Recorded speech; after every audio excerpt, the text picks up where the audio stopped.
Hey there, folks. My name is Parker, and a bit of a story time for you today as I got to basically pretend to be a Vancouver Canucks media member for a day, sit in the stands for morning skate, go to the locker room, interview a player, sit in the press box for the actual game itself. And now I have written an article for Canucks.com, which you can find at the top of the description. And if you are coming here from there, hello, nice to meet you. But I would love it if you all went and gave it a read if you haven't already. Some background: Jason Botchford was a Canucks reporter for years. He worked for the province, did the Provies there, the Athletes for the Athletic. Is the reason that I subscribed to the Athletic when they started that up. But my favorite work of his was that once a week he would go on the Halford and Breff show for like an hour. It was either Wednesday or Thursdays, and he would do the Power Hour. And it was the best radio there was at the time. On 1040 before 1040 obviously stopped existing.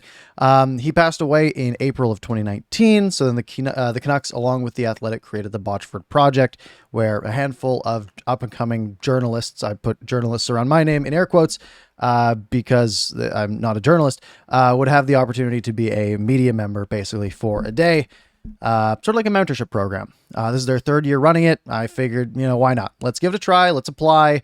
Worst case, they say no, it might be fun. So, as one does, I waited until the very last moment, the very last day, to fill out my application and submit it. And there's basically three parts to the application. You have to pitch a story, which we'll get to. You have to tell them why you deserve to be chosen, which I don't like sort of gassing myself up like that. But basically, I just said I want to prove to myself that I can not just be a guy who talks to a camera like this, but also a writer, an interviewer, skills that I haven't really developed at all.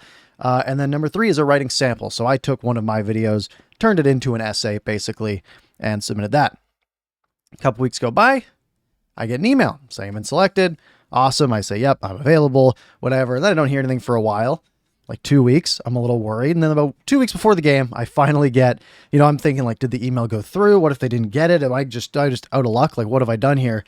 And then they finally came back and said, they just put out a tweet saying that I got selected, which was great. So it's the week of the game. My game is December 3rd against the Arizona Coyotes. Monday rolls around and Thomas Drance reaches out. We get on a call basically to help storyboard our article. So I give him my pitch, and my pitch, I don't want to give it away in case some writer's able to get it in the future. Maybe me, who knows? It was about Elias Pettersson and his shot for the most part. And Drance told me, yep, I've tried many times. Top secret. Won't tell you anything. Okay. Well, I'm like, okay, well, I also did some research on Niels Oman's path to the NHL. It was pretty interesting, 6th round pick, 2 times as an overager. Would that be good? And Drance loved it. He said it'd be great. Easy, simple. He speaks English okay. Hard to go wrong there. So I'm like, sold. All right. I got an article. We got past the first hurdle. So I spent all day, all the rest of the week researching Niels Oman, basically writing most of the article then, and then coming up for questions where I had some holes to fill, right? Wherever I want to add in some quotes, which you can find in the article.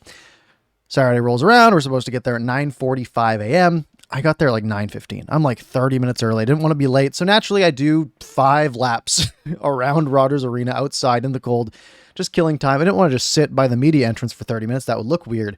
So I meet Thomas Drance outside along with my cohorts, Ali Penders, Noah Strang. Noah's article is up already. Ali's will be up in a few days. So read both of those as well while you're at it. They were both excellent. Drance brings us inside. We go up to, one of the middle sections, like 118, and we watch morning skate. Morning skate's not supposed to be that exciting, right? It's basically, all right, all the media guys sit in a couple of rows. They watch morning skate. They figure out the lines. They tweet things out, come up with some questions to ask, whoever they want to ask. PR people come up, say, who are you guys wanting to talk to before or after morning skate? They give some numbers, so on and so forth. But this one was different. Because as Thomas Drance is telling us, hey, the jersey colors with Bruce Boudreau, they each represent a line. So line 1 will wear one color, line 2 will wear another color, and so on and so forth. And so as guys come on, media's all chatting like, is that Jack Studnicka over there? Because, they don't have numbers on the back. They're trying to figure it out. Once everyone's on the ice, Drance notices Dakota Joshua, Sheldon Dries, Connor Garland, and Brock Besser are all wearing the same color of blue. which means one of them must be the scratch tonight. That's 4 guys, and you can only have 3 guys on the line. So everyone's talking. We got Brendan Batchelor, Thomas Drance, Kevin Woodley, Dan Murphy, Scott Oak. They're all like, is it going to be Besser? Is it going to be Garland? Well, Garland already got scratched. It's probably Besser tonight. And we all sort of come to that conclusion and can't be sure until line rushes though. So they do their line rushes, and sure enough, Brock Besser is off to the side, not participating. So he's out for the night. So after the skate wraps up, and Besser is seemingly on the outs and all this drama's sort of come to a head, we get the chance to interview our player of choice. So Drance brings us down to the locker room. We wait for the players to come in. Niels Oman and Niels Höglander are both sort of sitting in their seats next to each other, chatting it up.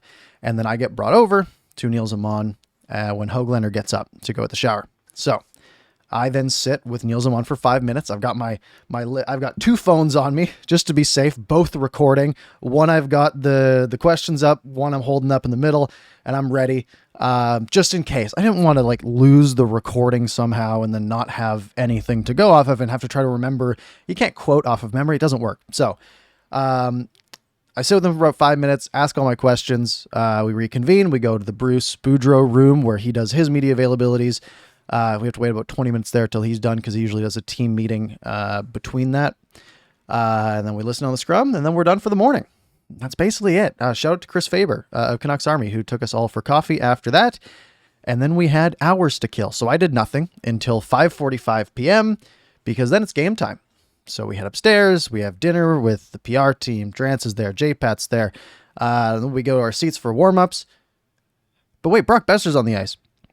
That's not super rare. Like sometimes they put out, they put out players who aren't playing that night in warm-up, but Dakota Joshua's not there. What happened? Why is he's not supposed to be playing? So apparently more mayhem. Everyone's like, what's going on? What's going on? Everyone's tweeting things out. Apparently Dakota Joshua got sick in the middle of the day. Or tweaked something. I don't remember. I think he tweaked something. I don't remember exactly what it was. But Brock drew in. We watched the game. Nothing too special. I do want to say the seating position in the press box, it's bad. Like everyone, all the people who work in the press box, like I had like the Canucks communication staff to my right and lots of the media guys to my left. I don't know how they do it. The seats, the seats are not super comfortable, and you're looking down like this over the ice because you're so high up. And you have to be leaned forward the whole time. It's terrible for your posture. My back was killing me by the end. But nonetheless, the Canucks get the win in overtime. Basically, we just hustled downstairs. We do final media availabilities. So we get Luke Shen, who had broke the hits record that night. We get JT Miller. And then we get Brock Besser. Now, little tidbit behind the scenes. Brock Besser wasn't, like, his interview wasn't uploaded to, like, Twitter. It wasn't uploaded to the Canucks socials. And I can see why. He was a bit of a, he was clearly hurt. He had short answers. He was holding back a ton of emotion. Like, he was basically being asked, like, hey, you got scratched tonight, and then you went out and scored a goal. What's going on there? And it's Hockey Fights Cancer night with his dad passing away. Like, it's a complete disaster. And you just feel for the guy, honestly. But they didn't end up uploading that one. But then then that's done. We wait for Bruce again, and then the night is over at like 10:30, I think, because it was an overtime game. And that's it. Come home, whatever. We have a week-ish to submit our article, so I submit my article a week later, December 10th. It has to go through editing. Drance takes a run at it. Communications takes a run at it, all this stuff. But the story's not over there. Because if you noticed, Noah's article went up on Friday. January 30th, December 30th. Mine was supposed to go up on December 30th. It was going to be the first one posted, but at 9 a.m., Niels Oman gets sent down to the AHL. So now I have to go back and edit my article. Shout out the PR team for giving me the chance to tweak it. So now I have to edit my article to account for it, because I had a line where, like, he's played every game for the Canucks this season. Maybe I jinxed it. Maybe it's my fault. And there's literally a line there, like a quote from him saying he doesn't want to go down, like doesn't want to, he's hoping not to get sent down to the AHL, kind of. And it's like, it's just, okay, well, I got to fix this. So I edit it, and here we finally are. So I've, after a few tweaks back and forth, I got it submitted. It's good, hopefully. And now you can go read it. It's up right now on Canucks.com. Please go check it out. And again, I want to extend a big thank you to Canucks communications team, Victoria, Marcus, Carl, Craig, all the media who are so welcoming to all three of us. But I did ask the people on Twitter and YouTube for some questions about the press box experience, the media availability experience. So I have a few questions to answer. And the first two are from my Canucks After Dark co-host, Canuck Clay, podcast that we do every Monday night. You can find that link below as well. He asks, is there plenty of room in each scrum, or are media members jockeying for position every time? There's no jockeying or anything. There's definitely enough room, right? You just make a big semicircle around the guy. There's usually a gap for the camera. There's enough room, right? There might be a guy kind of off to the side holding his mic out like this to get in there, but I mean, no one's really worried about being close or whatever. He also asks, what percentage of questions start with the words, how important is it? It's seemingly most of them. And even when I was thinking okay, maybe I'll jump in with a question, right? Because we were sort of encouraged to do so, but the only questions I came up with, someone else asked before I did, because I'm not very creative and I'm pretty new to this. And the ones I was saying, how important is it? No, I can't do that. That's too cliche. And it is pretty common. Justin asks, do they give you any rules about time allowed or nature of questions allowed to be asked during press conferences or locker room scrums? No, they have a code of conduct, but it's be professional is sort of the gist of it. For the most part, it goes until either everyone's naturally out of questions, which doesn't take that long, right? A few minutes, or and this happened with the Besser one, or if it kind of gets shut down by the communications team when it's going too long, and you can tell the player's not into it, and it's not hostile, but it's turning a bit sour.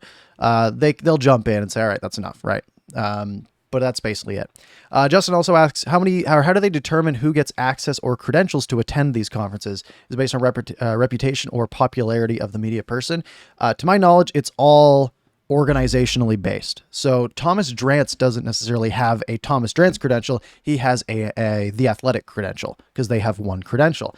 And his seat doesn't say Thomas Drance the Athletic, it says Reporter the Athletic, because theoretically they could send someone else in his stead to take that spot. So each publication basically has a number of seats. Van City Dave, does media have the same access to players today as before COVID? The answer to that is yes. I asked Drance that as well, or maybe Ali asked it. One of us asked it, but the answer was yes. They do have. It's basically back to normal. Another question from Van City Dave? Are there some interviews / stories that are not repeated out of personal loyalty / professional courtesy? There's definitely a lot of professional courtesy. I think everyone sort of respects each other. At least from what I've seen. I don't think anyone's really repeating questions just because one guy asked it in a scrum or anything like that. So it's pretty respectful. HSM Fangirl asks, how long of a walk is it from where you watch morning skate in the locker room? Basically, after morning skate, when you're sort of in the stands, maybe row 15 of the middle, you basically just walk into the Zamboni door, and then all the where the Zambonis come out, you walk down there, you cut around the corner, and then locker room, media rooms, all down a hallway down there. Jacob, what was the most surprising part of the whole experience? Honestly, for me, it was how casual a lot of it was. I was thinking all right, it's kind of you suit up, which I didn't. Noah did. Good on him. I just wore a nice button down. Not super nice. It's H&M. It's a $25 t-shirt, or not t-shirt, but button down shirt.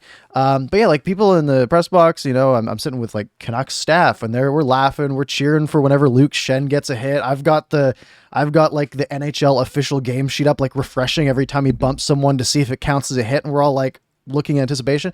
It's everyone's they're working and they're getting their jobs done, but everyone's having a good time, which I thought was awesome. Darth Nutella says, how much writing do writers get done while the game is going on? Or do they watch intently, take quick notes, and then write out the article after? Depends who, I'm sure. It seemed most people were taking notes for the most part. I remember Thomas Drance, after we went down to the locker room availability after the game and the Boudreaux availability after the game, we went and got our jackets and left, and he went back to his laptop and started writing there and basically putting an article together to go up the next day. So I'm sure everyone's a little bit different. And Gmod asks, What approach do you think works best for building relationships with players as a journalist? What I was seeing, it's just being friendly, like it is in every aspect of everything, right? Like you go into a job interview, you build a connection, right? Like you need to be personable. You need to talk to them as if they are a human, and they will talk to you as if you are a human, which I think everyone there is pretty good at, right? Again, everyone just respects each other. That's the biggest thing.